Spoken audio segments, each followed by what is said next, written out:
दोस्तों आप सभी का मैं अपने मंच द सक्सेस पॉइंट से स्वागत करता हूं। उम्मीद करता हूं कि आप सब बहुत अच्छे होंगे। जैसा कि आप जानते हैं कि हमारा काफ़ी टॉपिक पे डिस्कशन चल रहा है। आज मैं नया टॉपिक आपके सामने और नया सब्जेक्ट लेकर आया हूं जिसका नाम है इकोनॉमिक्स यानी अर्थशास्त्र। ये किसी भी एग्ज़ाम के लिए बहुत ही महत्वपूर्ण प्रश्नों की श्रृंखला है। वन लाइनर क्वेश्चन मैं आप सबके लेकर आया हूँ क्योंकि इसको पढ़ना और इसको याद करना काफ़ी आसान हो जाता है। जितना ज़्यादा आप मेहनत करेंगे, जितना ज़्यादा आप प्रैक्टिस सेट लगाएंगे उतना ज़्यादा आपके लिए अच्छा होगा।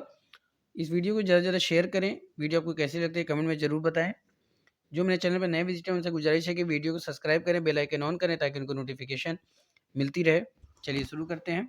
तो आज का पहला प्रश्न है, अर्थशास्त्र के पिता कहते हैं किसको? एडम स्मिथ और चाणक्य को।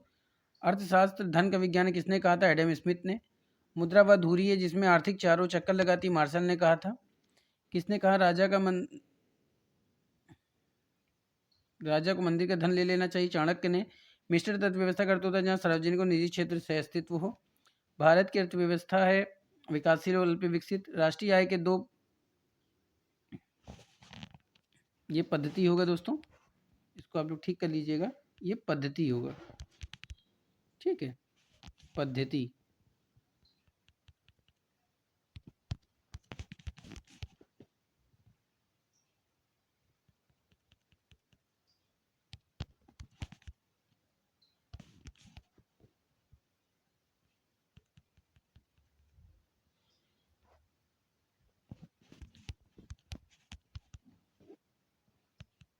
ठीक है, बात समझ में आ रही है?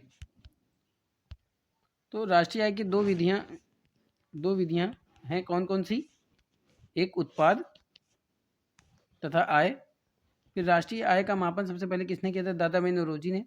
भारत में धन निष्कासन सिद्धांत किसने दिया था? तो ये दादाभाई नौरोजी ने दिया था। दादाभाई नौरोजी ने भारत की प्रति व्यक्ति आय कितनी निर्धारित की थी? 20 रुपये प्रति व्यक्ति। मालवाड़ी व्यवस्था का प्रस्तावक कौन था? तो मैकेंजी था। लॉर्ड विलियम बेटिंग ने मालवाड़ी व्यवस्था सबसे पहले कहाँ लागू की थी? तो अवध में। बंगाल को डाकू राज्य की उपमा किसने दी थी? तो के एम पनिक्कर ने। विश्व में सर्वप्रथम औद्योगिक क्रांति कहाँ हुई थी? तो ब्रिटेन में। थॉमस मुनरो ने सर्वप्रथम रैयतवाड़ी व्यवस्था कहाँ लागू की थी? मद्रास में।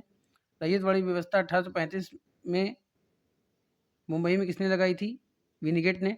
अर्थशास्त्र चुनाव का विज्ञान है किसने कहा था? रॉबिन्स। अर्थशास्त्र वास्तविक विज्ञान है, किसका कहना है? रॉबिन्स। अर्थशास्त्र आदर्श विज्ञान है, किसका कहना है? मार्शल। अर्थशास्त्र का कार्य होता है विश्लेषण करना, इसका किसका कहना है? रॉबिन्स। सेमी बोमला क्या होता है? तो काले धन की समस्या का सुझाव होता है सेमी बोमला। आर्थिक समृद्धि से क्या आशय है?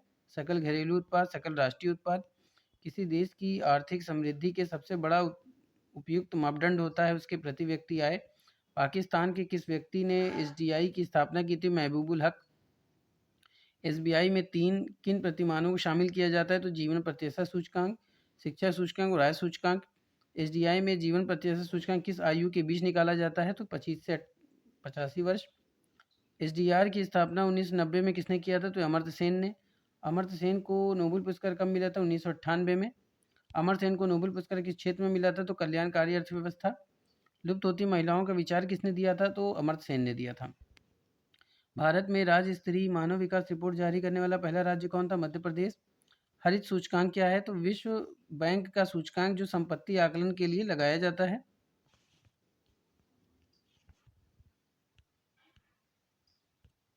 बात समझ में आ रही है? विश्व में सबसे पहले राष्ट्रीय सकल खुशहाली का प्रयोग किसने किया था? भूटान ने।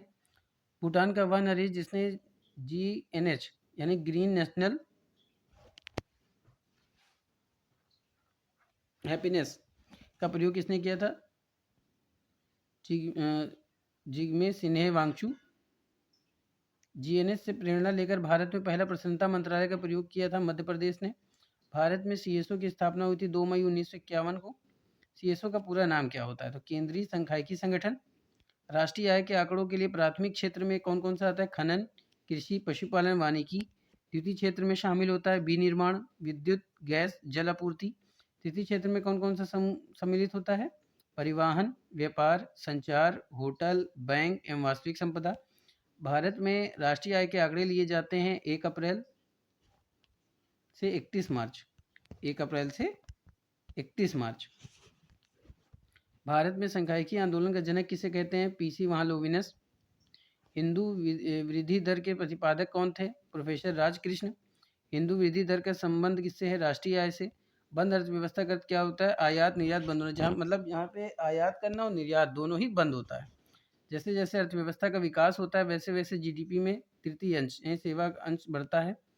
इन्वेस्टर प्रोटेक्शन फंड स्थापित किया जाता है, किसने स्थापित किया था? सेबी ने। आर्थिक नियोजन किसका विषय? समवर्ती सूची का। ब्याज दर किस आर्थिक नीति के अंतर्गत आता है? तो मौद्रिक नीति। पिछड़े देशों के लिए रोनिंग प्लान किसने तैयार किया था? गुरनाल मिल्डर ने। भारत में भविष्य निधि है संविदा आधारित बचत। एक व्यापारी का महत्वपूर्ण लक्षण होता है असीमित दायित्व। किस राज्य में पेट्रो रसायन के लिए आदर्श दशाएं होती हैं? गुजरात। अर्थशास्त्र में नोबेल पुरस्कार की शुरुआत किसने की थी? तो 1969 में। अर्थशास्त्र का पहला नोबेल पुरस्कार किसे दिया गया था? रेगनर फ्रिश जॉन टिनबर्गर को। भारत में सर्वाधिक गरीब प्रतिशत वाला राज्य कौन सा? छत्तीसगढ़। भारत में न्यूनतम गरीबी प्रतिशत वाला राज्य गोवा। भारत में किस राज्य में सर्वाधिक गरीब लोग हैं? उत्तर प्रदेश। उत्तर प्रदेश के किस जिले में सर्वाधिक गरीब है? हरदोई। भारत का इस्पात उत्पादन में कौन सा स्थान है? तीसरा। भारत में किसने आमदनी पचकर की शुरुआत की थी? James Wilson. भारत सबसे अधिक किस देश से आयात करता है? तो अमेरिका। भारत सबसे अधिक किस देश को निर्यात करता है? संयुक्त राज्य अमीरात। 2013 में भारत का विश्व व्यापार में कितना हिस्सा था? 2.01%। विश्व में कार्बन डाइऑक्साइड का सबसे बड़ा उत्पादक है कतर। भारत के पहले जल विद्युत शक्ति ग्रह स्थापित किए गए दार्जिलिंग में। एक कैरेट हीरा कितने के बराबर होता है? 200 मिलीग्राम। हीरा संस्थान कहाँ स्थित है? सूरत। वैसलीन कहाँ से निकाला जाता है? पेट्रोल से। तेल का एक बैरल होता है 159 लीटर। श्रम के लिए पुरस्कार क्या होती है? मजदूरी। भारत के सबसे अधिक खर्च किस पर होता है? पेट्रोल आयात पर। उत्पादन के 4 कारक कौन से होते हैं? भूमि, श्रम, पूंजी, संगठन। उत्तर प्रदेश की आय का सबसे बड़ा स्रोत है बिक्री कर। दूसरा सबसे बड़ा स्रोत है आबकारी कर। नई आर्थिक नीति के संबंध किससे? उदारीकरण से। कोयले को माना जाता है उपभोक्ता माल। पूर्ण बाजार का अर्थ क्या होता है? जहाँ कई क्रेता व विक्रेता हों। पूर्ति अपनी मांग स्वयं बना लेती है, नियम किसका है? बाजार का। बाजार का नियम किसने दिया था? जेबी शाह। तो ग्रीन जीएनपी का मूल्यांकन विश्व बैंक द्वारा कितने वर्ष बाद किया जाता है? 10 वर्ष। वह क्षेत्र जो बचत में सर्वाधिक योगदान देता है कौन सा है? वो घरेलू क्षेत्र है। प्रचलन अधिशेष कहाँ उत्पन्न होता है? उद्गम क्षेत्र से। अवमूल्यन का प्रत्यक्ष लक्ष्य क्या होता है? निर्यात को बढ़ावा देना। संरचनात्मक बेरोजगारी का संबंध किससे होता है? तो बाहरी उद्योग अधीनस्थ से। अंतर्राष्ट्रीय व्यापार का कारण क्या होता है? तो तुलनात्मक लागत अंतर। मांग जनित स्थिति होती है अधिक मांग की। भारत में नई आर्थिक नीति कब शुरू हुई थी? तो भारत में नई आर्थिक नीति शुरू हुई थी 1991 में। मेल्ट डाउन का अर्थ क्या होता है? प्रतिभूतियों में गिरावट होना। भारत में सबसे पहले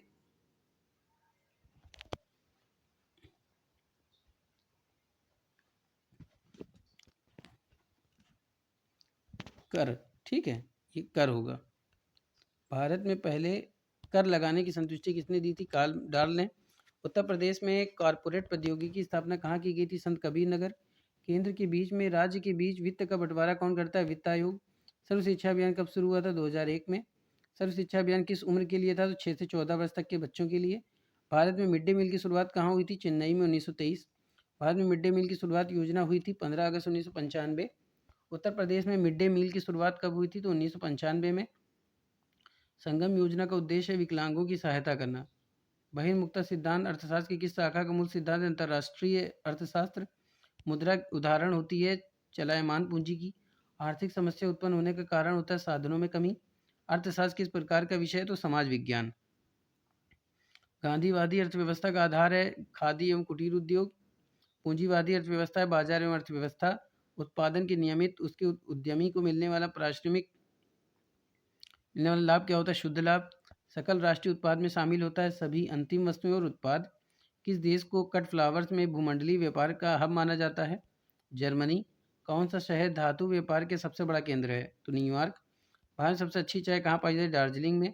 मूल्यांकन के किस यूनिट को पेपर गोल्ड कहा जाता है? एसडीआर। किसी वस्तु की मांग किस पर निर्भर करती है? खरीदने की शक्ति। रेडियो में सबसे पहले एफएम चैनल किस शहर में प्रारंभ किया गया था? बेंगलोर में। रेडियो प्रसारण की बात किस प्रधानमंत्री ने की थी? प्रधानमंत्री नरेंद्र मोदी। ठीक है, रेडियो प्रसारण होगा, ये प्रमाण लिखा है प्रसारण। ठीक है, प्रसारण की बात किसने की थी? तो ये की थी नरेंद्र मोदी ने।